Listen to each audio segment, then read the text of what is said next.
Friends, आज मैं आपको बताने वाली हूँ कि जो 50 मार्क्स के हमारे फर्स्ट पार्ट के आ रहे हैं क्वेश्चंस, सामान्य ज्ञान, समसामयिक घटनाएं और तार्किक ज्ञान, ठीक है।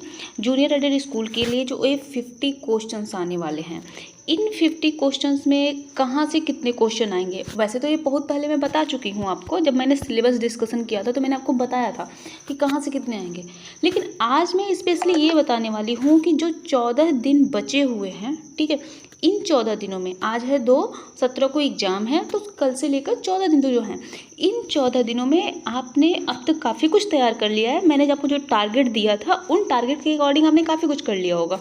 वे तो रिवीजन टारगेट थे, उसके पहले भी आपने काफ़ी कुछ पढ़ा है। तो अब इन 14 दिनों में आपको ये लग रहा होगा क्या छूट गया, क्या हमने पढ़ लिया, ठीक है। तो अभी मैं आपको ये बताने वाली हूँ कि क्या क्या ऐसे टॉपिक्स हैं जो आपको पढ़ने ही पढ़ने हैं। अगर ऐसा है कि ये टॉपिक्स आप काफ़ी पहले पढ़े हुए हैं, इस समय आप इनको नहीं पढ़ पा रहे हैं, तो उनको आप पढ़ लेंगे, ठीक है। तो मैं अभी इसी 14 दिन के लिए आपको स्ट्रेटजी बताने वाली हूँ कि इन 14 दिनों में हमारी स्ट्रेटजी क्या होनी चाहिए इन 50 नंबर्स के लिए, ठीक है।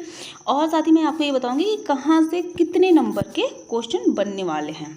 अच्छा, ये सब मैं अपने मन से नहीं बता रही हूँ, मैंने लास्ट ईयर्स के कुछ पेपर्स देखे, उन पेपर्स में जिस तरह से क्वेश्चन आते हैं उनके अकॉर्डिंग्स मैं आपको बता रही हूँ, ठीक है। 1, 2 नंबर, 3, 4 नंबर इधर उधर भी हो सकते हैं, मैं कंफर्म नहीं कर रही हूँ कि इतना ही आएगा, लेकिन लगभग जो अब तक के एग्जाम्स रहे हैं उनके अकॉर्डिंग ये मैं बता रही हूँ, ठीक है। तो चलिए शुरुआत करते हैं। सबसे पहला है राष्ट्रीय और अंतर्राष्ट्रीय महत्व की समसामयिक घटनाएं, यानी करंट अफेयर्स, ठीक है। करंट अफेयर्स में आपसे बहुत पहले से बता रही हूँ कि यह क्वेश्चन आ सकता है लगभग 20 नंबर का, ठीक है। यह जो पोर्शन है यह आ सकता है 20 नंबर का, ये भी हो सकता है 18 नंबर का है, और ये भी हो सकता है 25 नंबर का है, ठीक है। मैं एक ओवरव्यू ले रही हूँ कि 20 नंबर में ये क्वेश्चन आ सकते हैं। इन 20 नंबर के लिए जो मोस्ट इंपॉर्टेंट टॉपिक्स हैं वो मैं आपको बता रही हूँ। ऐसा करो, आप नोट कर लो, एक पेज लो, एक पेज पर नोट कर लो और उस नोट्स को अपने सामने लगा लेना, अपने रूम में जहाँ भी पढ़ाई करो वहाँ पर लगा लेना कि कौन कौन से टॉपिक हैं जो इन 14 दिनों में आपको हर डे रिवाइज करना है। आप पढ़ चुके हो, ये वही टॉपिक्स हैं जो मैंने आपको टारगेट में दिए थे, लेकिन अभी आपको इनकी ज़रूरत है ताकि हर रोज़ आप 1 घंटा दो और 1 घंटा में ये रिवाइज कर लो, ठीक है। एक एक पेज होंगे, आप इनको बस पढ़ते चले जाओगे, हो जाएगा। तो मैं आपको बता रही हूँ कौन कौन से टॉपिक्स हैं। तो सबसे पहला है अगस्त 2020 से लेकर मार्च 2021 तक का करंट अफेयर्स। अच्छा, ऐसा नहीं है कि सिर्फ इतने में से ही करंट अफेयर्स आएगा, लेकिन अधिकतर जो करंट अफेयर्स होंगे वो इसके बीच के होंगे। क्यों? क्योंकि अगर पेपर चेंज हुआ, 2 ऑप्शन है हमारे पास, एक तो पेपर चेंज हुआ होगा, दूसरा पेपर नहीं चेंज हुआ होगा। अगर पेपर चेंज हुआ तो भी यह टाइम जो होगा अगस्त 2020 से मार्च 2020 तक का, यह रहना ही रहना है। अगर पेपर नहीं चेंज हुआ तो भी यह जो टाइम पीरियड था, इस समय काम ज़्यादा हुए, ठीक है। इसके पहले की अगर हम बात करें जुलाई 2020 तक का, तो जो टाइम पीरियड था वो काफ़ी ज़्यादा कोविड के आक्षेप में था, मतलब कोविड का असर उस पर ज़्यादा था। तो इसके बाद का जो असर है, जो टाइम था, ये जो टाइम था हमारे लिए थोड़ा सा खुला हुआ था और इस टाइम में काम ज़्यादा हुए। तो करंट अफेयर्स के क्वेश्चन मोस्टली हो सकते हैं कि यहाँ से ज़्यादा आने के चांसेज हैं, ठीक है। ऐसा नहीं कि उसके पहले या उसके बाद का आपको नहीं पढ़ना है, आपको उसके पहले और बाद का देखना है, लेकिन यहाँ तक के जो करंट अफेयर्स हैं आपको बिल्कुल देख लेने हैं कंफर्म। और मैंने ये टारगेट में आपको कम से कम 6 से 7 बार रिवाइज करा दिया है, मतलब मैंने आपको दिया और आपने रिवाइज किया, तो अभी ये आपका कंफर्म है, ठीक है। तो इतना आपको एकदम श्योर फिर से रिवीजन करना है, और इन 14 दिनों में हर रोज़ आपको उसका रिवीजन करना है। अब अगर आप डेली टारगेट लेते हो तो फिर तो मैं रोज़ आपको बताऊंगी कि कौन सा पोर्शन आज करना है, कौन सा नहीं करना है, लेकिन काफ़ी लोग ऐसे हैं जो डेली टारगेट नहीं ले पाते। अब कई बार ऐसा होता है कि मेरे पास नेटवर्क इश्यू होता है, तो मैं आपको यूट्यूब पे टारगेट न देखकर टेलीग्राम पे टारगेट सेंड कर देती हूँ, तो वहाँ पर कई लोग देख नहीं पाते क्योंकि उन्होंने टेलीग्राम पे वे है नहीं। इसके साथ ही कई बार ऐसा भी होता है कि आपकी जो टाइमिंग है वो अलग है, मेरी टाइमिंग अलग है आपको टारगेट देने की। फिर आप अगर फैमिली में आपके पास अगर ऐसा है कि काफ़ी गर्ल्स ऐसी हैं जो जिनको फैमिली वर्क हैं, या फिर टीचर्स हैं कुछ लोग, या फिर ऐसे हैं कोई लोग जॉब कर रहे हैं, तो उनके लिए ऐसा है कि आपको मैं आज बता दे रही हूँ, अब आप जैसे चाहो अपना खुद का टाइम सेट करो और इसको पढ़ लो, ठीक है। ये आपकी मर्जी है। तो आपको करंट अफेयर्स क्या करना है, अगस्त से लेकर अप्रैल तक का, अगस्त 2020 से मार्च 2021 तक का, और उसके साथ अप्रैल का। इसके बाद के भी आपको थोड़े थोड़े देखते रहने हैं, लेकिन उनको आपको कैसे देखना है मैं आपको बता रही हूँ। देखो, अब पहले तो ये हो गई कि करंट अफेयर्स आपको पढ़ना है। दूसरा चीज़ इसमें है, 8 टॉपिक मैं आपको दे रही हूँ, इन 8 टॉपिक में से आपको 20 नंबर के क्वेश्चन आ जाने हैं। दूसरा है ओलंपिक, अगर ये बढ़ा अगस्त तक का, अगर मतलब मैं कहीं अप्रैल 2020 से 21 से लेकर और इधर सितंबर 2021 के बीच में जो सबसे खास बातें रहीं वो था हमारा ओलंपिक और पैरा ओलंपिक। ओके, तो यहाँ से क्वेश्चन बनने हैं। तो बाकी सब अगर आप नहीं भी पढ़ते हो तो पैरा ओलंपिक और ओलंपिक एक गेम्स के बारे में आप पूरा डिटेल देख लेना। ओके, जितने क्वेश्चन बनेंगे यहाँ से जरूर एक आध क्वेश्चन तो जरूर बनेंगे, अगर यहाँ से एग्जाम में आगे बढ़ते हैं वे लोग तो, ठीक है, इस डेट में आते हैं तो 2 चीज़ें हो गई। तीसरी है बुक्स एंड राइटर्स, ठीक है, 2020 के 2021 के जो भी बुक्स आई हैं वे बुक्स और उनके राइटर्स, ठीक है। इसके बाद चौथा हो जाता है आर्मी एक्सरसाइजेज। हमारे भारत में जो आर्मी है, ठीक है, जो सैन्य अभ्यास होते हैं वे अन्य देशों के साथ होते हैं। तो ये कौन कौन से अभ्यास किस देश के साथ होते हैं और किस समय में हुए थे और कहाँ पर हुए थे, ठीक है, इसकी एक लिस्ट निकालो यूट्यूब से या फिर गूगल करो और इस लिस्ट को अपने सामने लगा लो। अगर आपने स्पीडी खरीदी होगी तो स्पीडी में दिया होगा कब से कब तक कहाँ पे हुआ था, ठीक है।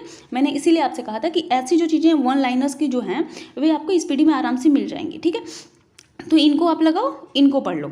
उसके बाद नेक्स्ट होता है, इसमें आपको एक चीज़ है कोविड स्पेशल के क्वेश्चंस, ठीक है। अगला जो टॉपिक है वो है कोविड स्पेशल, नोट कर रहे हो ना आप लोग। कोविड स्पेशल से क्वेश्चन जो बनेंगे वे क्वेश्चन बन सकते हैं कि एलाइजा का फुल फॉर्म बन सकता है, एलाइजा टेस्ट क्या है, पीसीआर क्या है, ये क्वेश्चन बन सकते हैं जो साइंस से रिलेटेड हैं। लेकिन मैंने आपसे कहा था ना कि ये हमारे जो अदर सब्जेक्ट हैं उन अदर सब्जेक्ट को ये करंट अफेयर्स में ला सकते हैं। तो जैसे एलाइजा या फिर पीसीआर, तो ये था तो पुराना, लेकिन इन्होंने उसको क्या किया, करंट अफेयर्स में जोड़ लिया, ठीक है। क्यों जोड़ा करंट अफेयर्स में, क्योंकि है ये साइंस का सब्जेक्ट। तो अब ये साइंस के क्वेश्चन डायरेक्ट ना पूछ के आपको वे पूछ रहे हैं जो कोविड से एलाइजा और पीसीआर दोनों जुड़े हुए हैं, तो यहाँ से पूछ सकते हैं। इसके साथ पहली कौन सी वैक्सीन बनी, भारत की पहली वैक्सीन कौन सी है, भारत ने किन किन देशों की सहायता की, ऐसे क्वेश्चंस आ सकते हैं, ठीक है। या फिर उत्तर प्रदेश में वैक्सीन से जुड़ी हुई जो यूपी सरकार है, उत्तर प्रदेश का सरकार, उसने कौन कौन से स्कीम लॉन्च किए, ये सारे क्वेश्चन आ सकते हैं, ठीक है। अगला टॉपिक है इसमें प्राइज, ठीक है, पुरस्कार। अब यह पुरस्कार मैन बुकर प्राइज भी हो सकता है, बुकर प्राइज भी हो सकता है, साहित्य अकादमी पुरस्कार भी हो सकता है, दादा साहब फाल्के पुरस्कार हो सकता है, मतलब जितने भी मोस्ट इम्पॉर्टेंट प्राइजेज हैं, ठीक है, उनसे जुड़े हुए ये पुरस्कार से क्वेश्चंस आ सकते हैं। इसमें खेल से जुड़े हुए पुरस्कार भी हो सकते हैं, पुस्तकों से जुड़े हुए पुरस्कार हो सकते हैं, या फिल्म इंडस्ट्री से जुड़े हुए पुरस्कार हो सकते हैं, ठीक है। तो आप इनको देख लेंगे। इसके बाद अगला है जो हमारा इकोनॉमिक नहीं, अगर हम बात करें इन्वायरमेंट से जुड़ा हुआ, तो इन्वायरमेंट को अगर इन्होंने करंट अफेयर्स में जोड़ा तो ये क्या कर सकते हैं, इन्वायरमेंट को जोड़ के कि जो अभी आर्द्र भूमि, भारत में 4 नई आर्द्र भूमियाँ जो जोड़ी गई उनसे क्वेश्चन बन सकता है। ब्लू टैग सर्टिफिकेट किसको किसको नया दिया गया, उससे क्वेश्चन बन सकता है।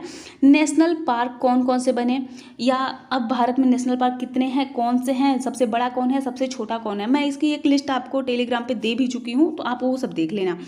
जैसे देखो अभी क्या है, नेशनल पार्क की बात मैं इसलिए कर रही हूँ, यहाँ से क्वेश्चन की वजह ये है कि है तो ये हमारा इन्वायरमेंट, लेकिन ये पूछेंगे यहाँ पर क्यों करंट अफेयर्स में, क्योंकि अभी जो हमारा लद्दाख बना, लद्दाख एक नए राज्य में जब कन्वर्ट हुआ तो क्या हुआ कि उसको अब अपना एक राष्ट्रीय पशु अपना प्रांत का जो एक पशु और इन्होंने प्रांतीय जो पक्षी है उन्होंने इसको फिक्स किया, ठीक है। इसके साथ ही वहाँ पर जो नेशनल पार्क है सबसे बड़ा नेशनल पार्क है, ठीक है। तो इसलिए यहाँ से इम्पॉर्टेंट क्वेश्चन आ सकते हैं, ओके। तो ये आपको पढ़ लेना है, नेशनल पार्क कहाँ, मतलब जो इम्पोर्टेंट है। इसके साथ ही बाघों की जो गणना हुई थी उस गणना से संबंधित भी क्वेश्चन बन सकते हैं कि सबसे ज़्यादा बाघ कहाँ पे हैं, बाघ अभ्यारण्य सबसे बड़ा कौन सा है, कहाँ पर है, सबसे ज़्यादा बाघ अभ्यारण्य कहाँ पर हैं, सबसे ज़्यादा बाघों की संख्या कहाँ पर है। तो ये एक इम्पॉर्टेंट पॉइंट बन जाता है। तो ये आप टॉपिक सब नोट करते रहो, ये आप पढ़ लेना। इसके बाद कौन कौन सी नियुक्तियां हुई हैं 2020 और 2021 में, ठीक है। यह मोस्ट इम्पॉर्टेंट हो जाता है कि ये नियुक्तियां वे पूछ सकते हैं। इसके साथ ही जो केंद्र और राज्य सरकार की योजनाएं चली हैं, तो इसमें देखो योजनाओं में ना सबसे ज़्यादा जो पूछेंगे वे पूछ सकते हैं या तो कोविड से रिलेटेड, या फिर जो बजट के अंतर्गत जो इन्होंने किसानों से, छात्रों से, शिक्षा के संबंधित जो कुछ इन्होंने नई स्कीम या योजनाएं लॉन्च की वहाँ से क्वेश्चन बना सकते हैं, ठीक है। इसके बाद जो मोस्ट इम्पॉर्टेंट एक और टॉपिक बच जाता है वह है तिथियाँ, इम्पॉर्टेंट डेट्स, ठीक है। वे इम्पॉर्टेंट डेट्स और उनकी थीम क्या रही है, यह एक इम्पॉर्टेंट टॉपिक बन जाता है 2020 और 21 से। तो अभी तक मैंने आपको 10 टॉपिक्स बताए, इन्हीं 10 टॉपिक्स में एक एक दो क्वेश्चन करके 20 क्वेश्चन के अराउंड आ सकता है, ठीक है। मैं अराउंड में बता रही हूँ, कम ज़्यादा हो सकते हैं, ओके। अब जब ये कम या ज़्यादा करेंगे ना, तो ये क्या करेंगे, हमारा जो विज्ञान है, विज्ञान से कुछ क्वेश्चन ले लेंगे, करंट अफेयर्स बनाएंगे, कुछ पर्यावरण एवं पारिस्थितिकी से बनाया इन्होंने, जो मैंने अभी आपको बताया। इस तरह से जो इकोनॉमिक्स है वहाँ से जो बजट आता है ना, जो 21 का तो मतलब 20-21 का नहीं, लेकिन 21-22 का जो बजट जो तय किया गया था, उस बजट से ये क्वेश्चन बना सकते हैं, ठीक है। तो इकोनॉमिक्स का वो बजट ये यहाँ पर करंट अफेयर्स में ला सकते हैं, और तब करंट अफेयर्स के क्वेश्चन की संख्या क्या हो जाएगी, 22-23 चली जाएगी, ठीक है, या 25 भी हो सकती है। इसके साथ ही अगर अगला टॉपिक अगर लें तो दूसरा अगला टॉपिक क्या है, भारत का इतिहास एवं भारतीय राष्ट्रीय आंदोलन, ठीक है। तो देखो जो भारत का इतिहास की बात करें तो इतिहास से जो क्वेश्चन बनेंगे वे क्या हो सकते हैं, इम्पॉर्टेंट जो संधियाँ हुई थी, ठीक है, मराठा, अंग्रेज, ठीक है, इन लोगों के बीच में, मुगलों के बीच में, मराठाओं के बीच में, इन जो संधियाँ हुई, यह संधियाँ इंपॉर्टेंट होती हैं। 1 नंबर क्वेश्चन यहाँ पे आता है, लेकिन वो 1 नंबर के लिए जानते हो क्या करते हैं, 4 क्वेश्चन दे देते हैं, एक में अब मिलान संबंधित। अब इन चारों को आप मिलाओ, उसके बाद कूट को भरो और फिर आपको 1 नंबर मिलेगा, ठीक है। तो ये इस 4 अलग अलग तरह के क्वेश्चन या 4 अलग अलग संधियाँ एक साथ मिला के उनका आगे उनका सन क्या है, किस सन में हुई थी या किसके किसके बीच में हुई थी, तो ये संधियाँ ये पूछ सकते हैं। तो आपको ये पढ़ना है, इतिहास में क्या पढ़ना है, संधियाँ। उसके बाद जो अगर हम बात करें गवर्नर जनरल जो बने, ठीक है, जो भी गवर्नर बने, गवर्नर जनरल बने, उनके बारे में, तो उनका समय या फिर उनका क्रम और या फिर उनका कार्य, यह 3 तरह के क्वेश्चन पूछते हैं कि वे जब आए तो ठीक है, तो उन्होंने काम क्या क्या किया, उनके पहले कौन आया, उनके बाद कौन आया, वे किस सन में आए थे, ठीक है, या उस सन के समय में जो राष्ट्रीय आंदोलन हुआ था, ठीक है, जो लो आवाज़ शुरू हो गई ना प्रकृति की, मैंने कहा था ना जब मैं पढ़ाती हूँ तो प्रकृति अपना काम शुरू उसी से मैं करती है। तो उस समय जो जो काम हुए इनके समय में, या जो आंदोलन हुआ था, भारतीय राष्ट्रीय आंदोलन का जो समय था उस समय का, उस समय कौन किसका क्रम क्या था, या अंतिम वायसराय कौन था या प्रथम वायसराय कौन था, ये वाले क्वेश्चन पूछ सकते हैं, ठीक है। तो हमारे इनका जो पूरा समय है 1947-48 का, वहाँ तक के क्वेश्चन आएंगे। उसके बाद अगर बात करें शुरुआत की, तो जब पुर्तगाली भारत में आए, ठीक है, अंग्रेज भारत में आए, तो उनका जो समय था, उन्होंने कौन कौन से कोठियों का निर्माण किया, कौन सी पहली कोठी थी, यहाँ से क्वेश्चन बन सकते हैं, ओके। तो यह आप पढ़ लेंगे। इतने में भारत का इतिहास आपका मतलब इतने में ख़त्म नहीं होता है, लेकिन यह मोस्ट इम्पॉर्टेंट है, यहाँ से बनने हैं क्वेश्चन। फिर मुगलों ने कौन से काम किए, मुगलों ने अब देखो इन लोगों को मुगलों से ज़्यादा मतलब काफ़ी ज़्यादा इन लोगों को मतलब उन्हीं समय का रहता है जिसमें मुगल आए थे। तो मुगलों ने कौन कौन से काम किए और क्या उन्होंने बनाया, किले कौन से बनाए, तो इससे जुड़े हुए क्वेश्चन आ सकते हैं, ठीक है, जो इनके युद्ध हुए थे उनसे जुड़े हुए क्वेश्चन। इसके बाद अगर बात करें भारतीय राष्ट्रीय आंदोलन की, तो भारतीय राष्ट्रीय आंदोलन का समय, भारतीय राष्ट्रीय आंदोलन कब से कब तक चला, इम्पॉर्टेंट डेट्स क्या थे, इसमें क्या क्या हुआ था, ये सारे क्वेश्चन बनेंगे। मैंने एक एक करके आपको दिया था टारगेट में, बहुत ही डिटेल में कि आपको कैसे पढ़ना है, ठीक है। तो आप पढ़ चुके हो, अब बस उसका रिवीजन करना है तो कर लेना। इसके बाद आता है भारत का भूगोल। तो भारत के भूगोल में अगर हम बात करें बाहरी सीमा से, तो सीमावर्ती देश, भारत के जो पड़ोसी देश हैं, ठीक है। वहाँ से जो व्यापार हो रहा है, कहाँ से किसका व्यापार होता है, ये भी क्वेश्चन। तो यह जब व्यापार से संबंधित क्वेश्चन होगा ना, तो ये क्वेश्चन वे करंट से पूछ सकते हैं, ठीक है। इसके साथ ही भारत में जो व्यापार हो रहा है, तो जो जल मार्ग है वह कहाँ से कहाँ तक है, ठीक है, यानी पत्तन कौन कौन से हैं, इसके बाद में बंदरगाह कौन कौन से हैं, ये क्वेश्चन बन सकते हैं। उसके बाद पहाड़, नदियाँ, पठार, झील, ठीक है। उसके बाद जीआई टैग, जो मैंने बताया ना कि भूगोल को जब एक करंट अफेयर्स में ले जाएंगे तो जीआई टैग, जो नए नए जीआई टैग दिए गए हुए, तो जीआई टैग का मतलब क्या हो गया कि कौन से प्रांत की क्या खास वस्तु है, ओके। तो यहाँ से क्वेश्चन बनेंगे। तो इतना अगर आप पढ़ लेते तो ठीक है। इसके बाद देखो, मैं सब कुछ नहीं बता रही हूँ कि कितना है, सिलेबस बड़ा है, लेकिन अब इन 14 दिनों में आपको जो जो पढ़ना है मैं उसकी बात कर रही हूँ। इसके बाद अगला आ जाता है आपका क्या, भारतीय राजनीति एवं शासन। इसमें आपको, मैं बाकी सब कुछ नहीं जानती हूँ क्या क्या, लेकिन संविधान से सबसे ज़्यादा क्वेश्चन है। और इन संविधान के जो क्वेश्चन है वो भी भाग 1 से भाग 5 तक के क्वेश्चन सबसे ज़्यादा आते हैं। इसमें से भाग 3, भाग 4 के क्वेश्चन सबसे ज़्यादा आते हैं, ठीक है। मतलब पूरे संविधान में सबसे ज़्यादा इंपॉर्टेंट क्या हो जा रहा है, भाग 1 से 5, और उसमें भी सबसे ज़्यादा इंपॉर्टेंट क्या है, भाग 3 और भाग 4। लेकिन अभी आपके लिए एक और भी इंपॉर्टेंट हो जाएगा, वह होगा संविधान संशोधन, क्योंकि संविधान संशोधन जो आया है तो वो एक करंट अफेयर्स में उसको ले सकते हैं। जो सबसे अंतिम संविधान संशोधन है कि कौन सा हुआ है, उसमें क्या चेंजिंग हुई है, ठीक है, और किसने उसे कहा है, ठीक है। तो ये सब कुछ यह ले सकते हैं, किस समिति के अंतर्गत हुआ, तो ये सब कुछ वे दे सकते हैं। एक मिनट, हम कहाँ चले गए, हाँ। तो उसके बाद यहाँ ये आ गया। उसके बाद अगर हम बात करें आर्थिक और सामाजिक विकास की, तो बस मैंने यही कहा कि आप बजट देख लो, ठीक है, बजट। और दूसरा क्या देखना है, 2011 की जनगणना, ओके। ये 2 चीज़ें आप देख लेना। इसके साथ ही अगर हम अगला बात करें, अच्छा, सबसे स्वच्छ राज्य जो हैं, ठीक है, ये जो सूचियाँ बनी हैं, सबसे स्वच्छ राज्य की सूचियाँ या फिर जो भी इंडेक्स है ना, वे सभी इंडेक्स इम्पॉर्टेंट हैं, ठीक है। मतलब भारत का किस में क्या स्थान है या फिर राज्यों का क्या स्थान है, तो इनसे जुड़े हुए जो इंडेक्स हैं वे इंडेक्स भी इम्पॉर्टेंट हो जाते हैं करंट अफेयर्स के पॉइंट ऑफ व्यू से। अगला हो जाता है यहाँ पर पर्यावरण और पारिस्थितिकी संबंधी सामान्य विषय, जैव विविधता एवं जलवायु परिवर्तन। तो जलवायु परिवर्तन का टॉपिक मैंने आपको दे दिया था, और जैव विविधता का एक मैंने वीडियो बनाया है, बायोडाइवर्सिटी टॉपिक।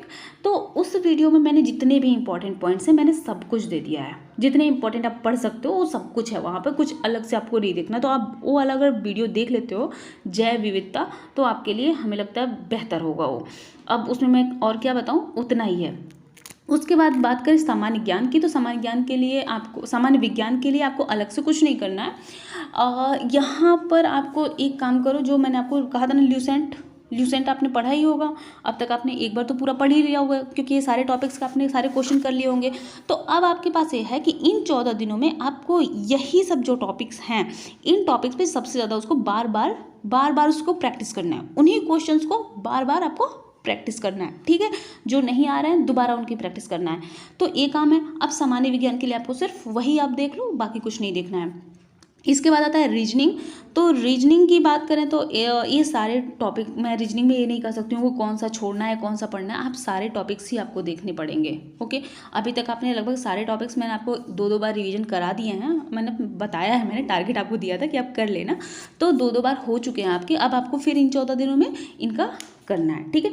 तो अब मैं आपको बताती हूँ नंबर कहाँ से कितने आ रहे हैं। तो 20 नंबर तो हमने कहा कि करंट अफेयर्स के, 20 से 25 हो सकते हैं, 18 भी हो सकते हैं, ठीक है। तो ये आपके करंट अफेयर्स हो गए। उसके बाद हिस्ट्री के 5 से 7 क्वेश्चन आ सकते हैं। अब देखो, हिस्ट्री के 5 से 7 क्वेश्चन जो आएंगे ना, ये वे क्वेश्चन ज़्यादा देंगे, क्वेश्चन कम नहीं देंगे, लेकिन मैंने कहा ना कूट मिलान करके दे सकते हैं। और जब कूट मिलान करके क्वेश्चन आते हैं तो क्वेश्चन की संख्या बढ़ जाती है, नंबर कम हो जाते हैं, ठीक है। अब एक क्वेश्चन में 4 क्वेश्चन यानी 5 क्वेश्चन दिया, उन्होंने 20 क्वेश्चन आपको दे दिया, 5 नंबर हो गए उनके, ठीक है। तो इस तरह से वे क्वेश्चन दे सकते हैं। तो 5 नंबर से 7 नंबर तक हिस्ट्री के आ जाते हैं, ठीक है। ऐसे ज्योग्राफी में भी 5 से 7 नंबर ही देंगे वे, क्योंकि ज्योग्राफी के जो इंपॉर्टेंट टॉपिक्स हैं वो उसको करंट अफेयर्स में लेते आएंगे, और ऐसे वे कर सकते हैं जैसे कि पिछले एग्जाम्स में हुआ है। जो मैंने अभी पिछले एग्जाम्स की जो मैंने देखे पेपर्स, तो उनकी अकॉर्डिंग मैं आपको बता रही हूँ, ठीक है। ऐसे ही अगर हम अगले बात करें कॉन्स्टिट्यूशन की, तो यहाँ पे संविधान संशोधन से अगर वे क्वेश्चन देते हैं तो करंट अफेयर्स हो जाएगा, और अगर वैसे देते हैं तो 5 से 7 क्वेश्चन, ठीक है, 4-5 क्वेश्चन दे सकते हैं, 7 क्वेश्चन। इसके बाद इकोनॉमिक्स से अगर बात करें तो इकोनॉमिक्स पे उसको पूरा वे लेके आएंगे इसी में, ठीक है, करंट अफेयर्स में लेके आएंगे। कुछ बहुत ही बेसिक होंगे जिसको वे रखेंगे, ठीक है, जैसे CRR हो गया, ठीक, SLR हो गया, तो ये क्वेश्चन अगर वे देते हैं तो इसको वे रख सकते हैं एक आध नंबर में, ठीक है। तो उसके बाद इन्वायरमेंट की बात करें अगर, तो इन्वायरमेंट से एक दो क्वेश्चन ही देंगे पुराने, नहीं तो इनको वे पूरी तरह से कहाँ लाएंगे, करंट अफेयर्स में लाएंगे। उसके बाद अगर हम साइंस की बात करें तो एक आध क्वेश्चन हो सकता है, रेयर है, मैं बता रही हूँ कि एक आध क्वेश्चन वे साइंस से देंगे पुराने, लेकिन मोस्टली ये है कि वे साइंस को करंट अफेयर्स से जोड़ेंगे, ठीक है। और जो कोविड स्पेशल हो जा रहा है तो कोविड स्पेशल को यहाँ पर लेते आएंगे। इसके बाद अगर रीजनिंग की बात करूँ तो रीजनिंग से 7 से 8 या फिर 10 क्वेश्चन हो सकते हैं, ठीक है, क्योंकि रीजनिंग एक इम्पॉर्टेंट हो जाता है। आप हर मतलब व्यक्ति के लिए रीजनिंग बहुत इंपॉर्टेंट है, क्योंकि रीजनिंग आप जितना बेहतर करते हो तो बाकी सब्जेक्ट्स भी आपके उतने उससे जुड़ जाते हैं, बेहतर हो जाते हैं, ऐसा मानना होता है इनका।